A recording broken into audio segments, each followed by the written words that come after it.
সিকিমের বর্তমান অবস্থা বা পরিস্থিতি কিন্তু খুব ভয়ানক। তিস্তা নদীর জল কিন্তু বিপদসীমার উপরে বইছে। বিভিন্ন পাহাড় থেকে কিন্তু ঝর্ণাগুলো নেমে আসছে। রাস্তার কোনো কোনো জায়গায় কোনো চিহ্নই নেই। NH10 পুরোপুরিভাবে বন্ধ বা বিকল হয়ে গেছে। বিভিন্ন জায়গায় ধস নেমে গেছে। ফলে এই বছর কিন্তু পুজোর সময় যে নর্থ সিকিম আবার ঘুরে দেখাবে বা সিকিম যে ঘুরে দাঁড়াবে সেটা কিন্তু বলা খুব মুশকিল।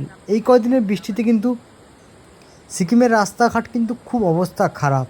প্রতিটা জায়গায় ব্লক তোমরা দেখলেই বুঝতে পারবে। বিভিন্ন জায়গায় জল পড়ছে, বিভিন্ন জায়গায় পাহাড় ধসে পড়ছে, বিভিন্ন জায়গায় রাস্তা কিন্তু ব্লক হয়ে যাচ্ছে। ফলে পর্যটকদের কিন্তু যাতায়াতে কিন্তু খুব সমস্যা। দার্জিলিংয়ের ক্ষেত্রে কিন্তু একই অবস্থা, সিকিমের পাহাড়ের ক্ষেত্রে কিন্তু খুবই অবস্থা। তোমাদেরকে বলবো বর্ষাকাল অ্যাভয়েড করে সিকিম এসো। এই মুহূর্তে সিকিম না আসাই ভালো, কারণ সিকিমের অবস্থা খুবই খারাপ। তিস্তা নদীর অবস্থা তোমরা দেখে বুঝতেই পারছো। গাড়ি থেকে আরম্ভ করে সব কিছু অলরেডি জলের তলায় চলে গেছে, ঘর বাড়ি অর্ধেক জলের তলায়। তিস্তার দুধারে কিন্তু মানে যেই সব বাড়িগুলো ছিল সেই বাড়িগুলো প্রায় অর্ধেক ডুবে গেছে। তোমরা এই ব্রিজটা দেখলে বুঝতেই পারবে যে কী অবস্থা, জল কতটা উপরে উঠে গেছে এবং উপর থেকে পাহাড় থেকে প্রচণ্ড গতিতে জল নামছে এবং চারিদিকে শুধু কাঠ ভাসছে এবং রাস্তার পরিস্থিতি কিন্তু খুবই খারাপ। সিকিমের বর্তমান অবস্থা বা ভিডিও দেখার জন্য কিন্তু অবশ্যই এই চ্যানেলটাকে সাবস্ক্রাইব করে রাখতে হবে। যারা ফেসবুক থেকে দেখছো তারা পেজটাকে লাইক করে রাখতে হবে।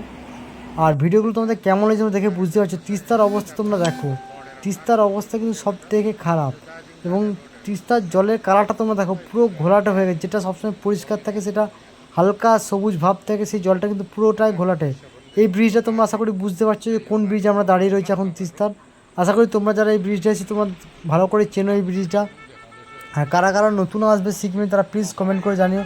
এবং তিস্তার দুপাশে বাড়িঘরগুলোর অবস্থা তোমরা দেখো, অর্ধেক বাড়ি কিন্তু জলের তলায় চলে গেছে। গাড়ি থেকে আরম্ভ করে প্রচুর জিনিস কিন্তু ক্ষয়ক্ষতি। এই মুহূর্তে কিন্তু অবস্থা খুবই খারাপ। তো তাই তোমাদেরকে বলবো তোমরা এখন এই মুহূর্তে সিকিম আসার কোনো প্ল্যান করো না। এমনিতেই তোমরা ভালো করে জানো যে নর্থ সিকিম বন্ধ, গুরুদমাল লেক বন্ধ। সেক্ষেত্রে পুরোপুরিভাবে সিকিম বা গ্যাংটক যাওয়া কিন্তু বন্ধ। তোমরা কিন্তু বুঝতেই পারছো রাস্তার অবস্থা কিন্তু খুবই খারাপ।